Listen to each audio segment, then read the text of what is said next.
to get all the rest of my screens going. We are now live on Facebook, Instagram.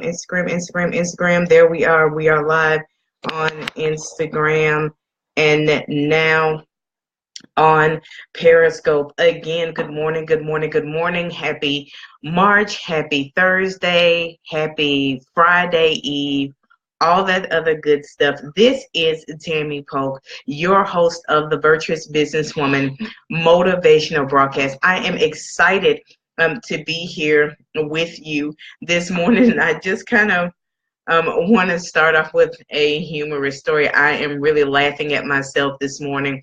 I was doing lives on Tuesday, and on every live that I did, I gave the title and the topic for today's radio show as the titles of my lives, and it was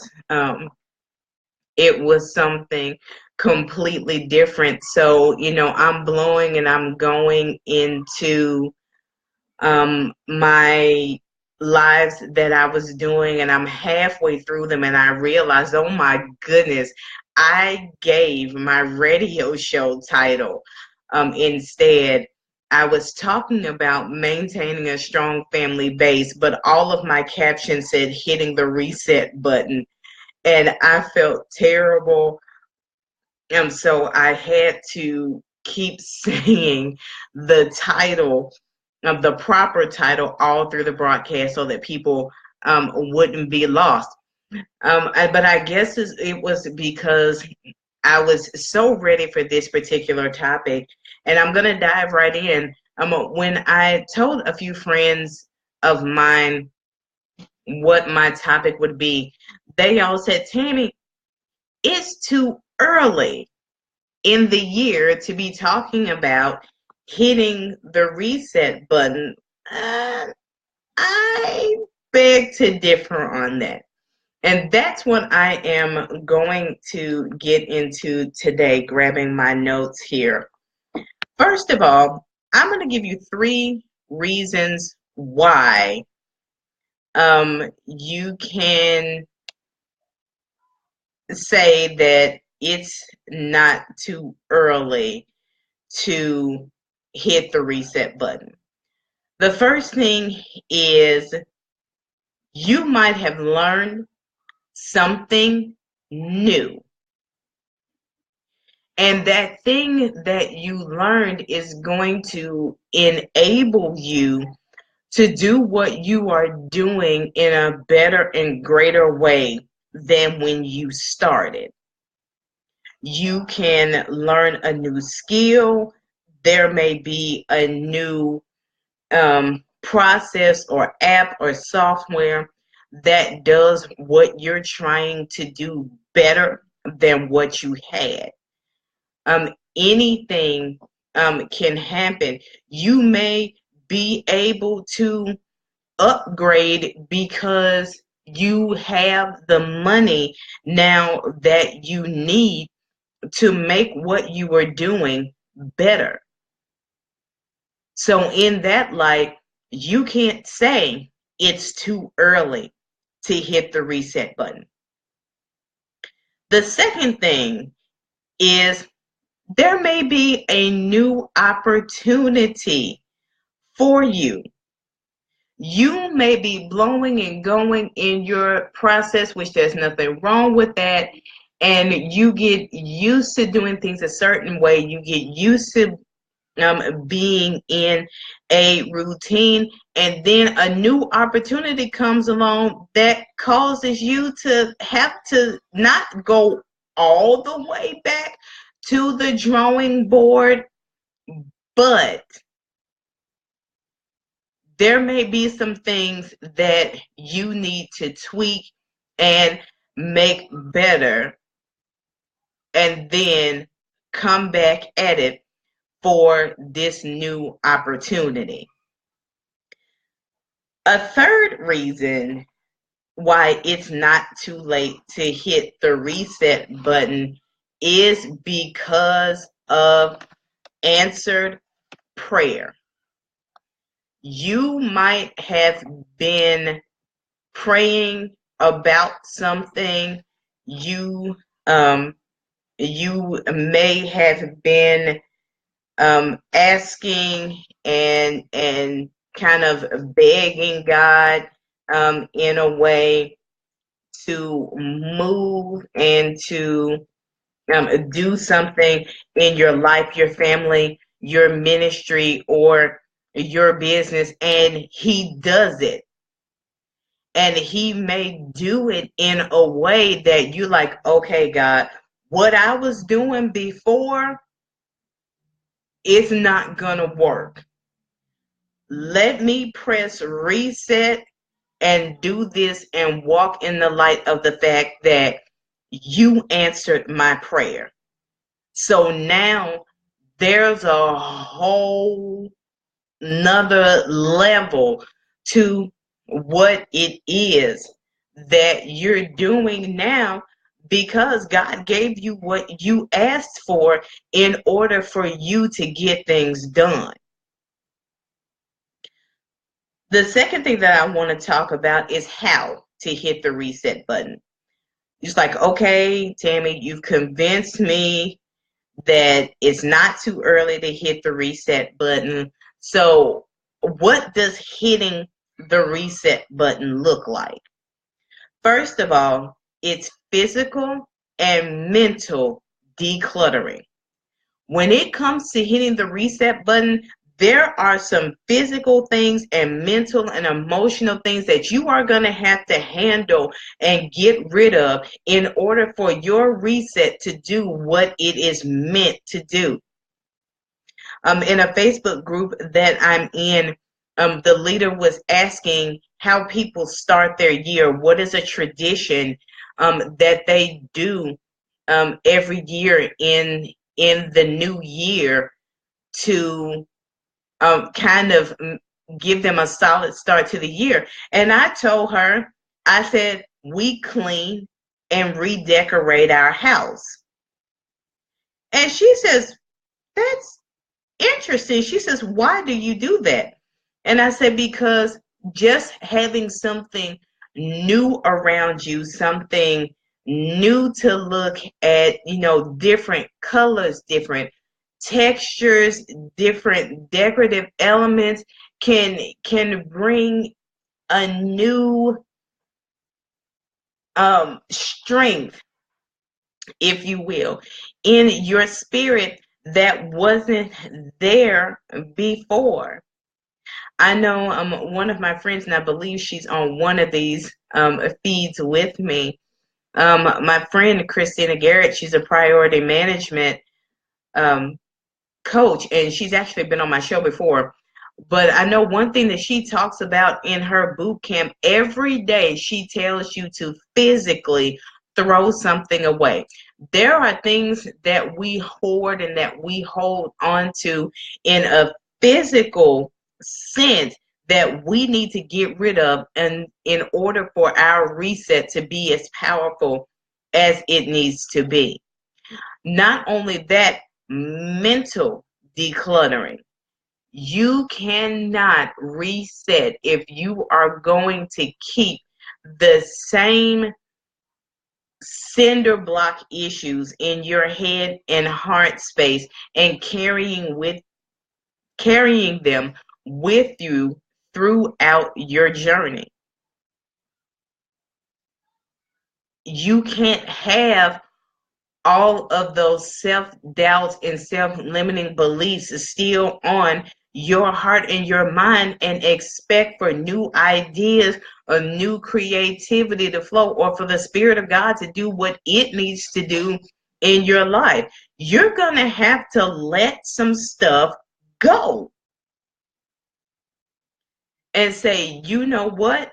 I've got to put this feeling, this thought on the list of things that I don't have time for. That check.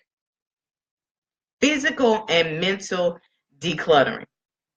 The second thing that you have to do in hitting the reset button is admit that something isn't working and be willing to admit that you were wrong.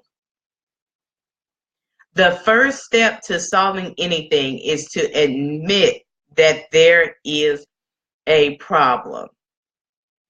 You can be full throttle going gung-ho in whatever it is that you do. However, if you see and you know that it is not working, if people are telling you that it is not working, if you are constantly seeing undesirable results, it is time to hit the reset button.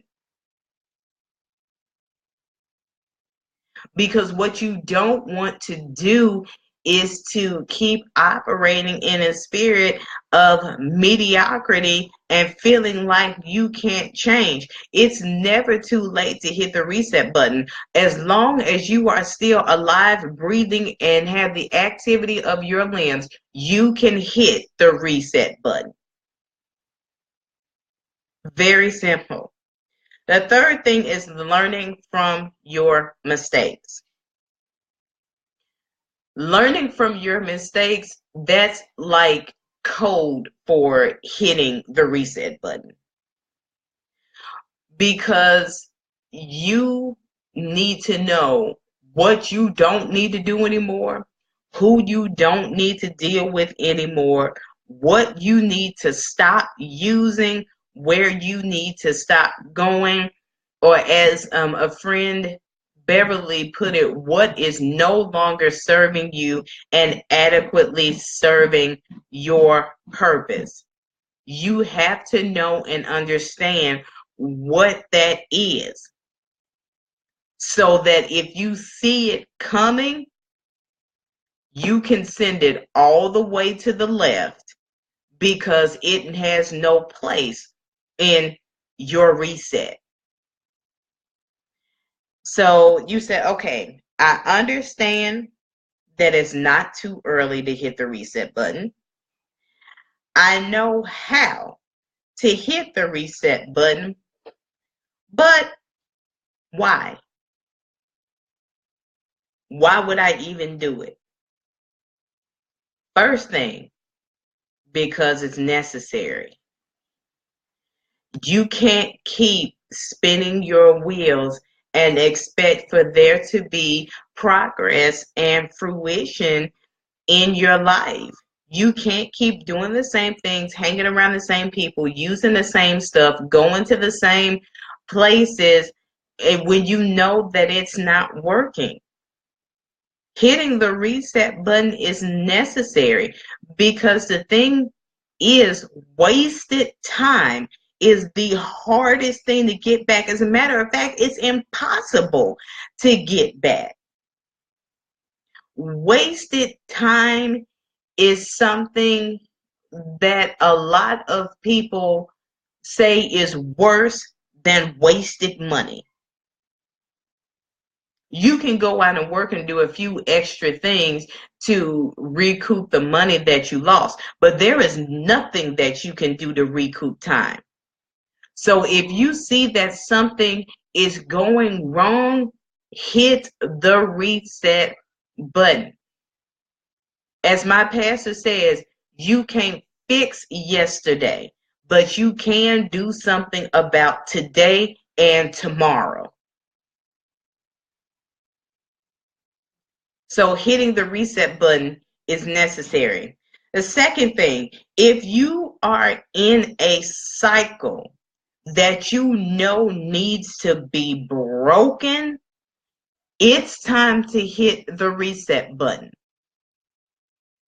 If you know that, for example, if you know you only make so much, but your expenses are more than you make, and every single pay period you're in the negative, and then any extra that comes in goes into the bank to clear that extra, that negative,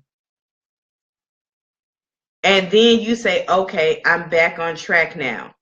But then your income comes in, your expenses are over that, you're in the negative, you earn extra money, clear the negative, bring your income in, your expenses are over that, you're in the negative, you earn extra money, clear the negative, and you keep going in that cycle. It's time to hit the reset button. Why are you doing that to yourself?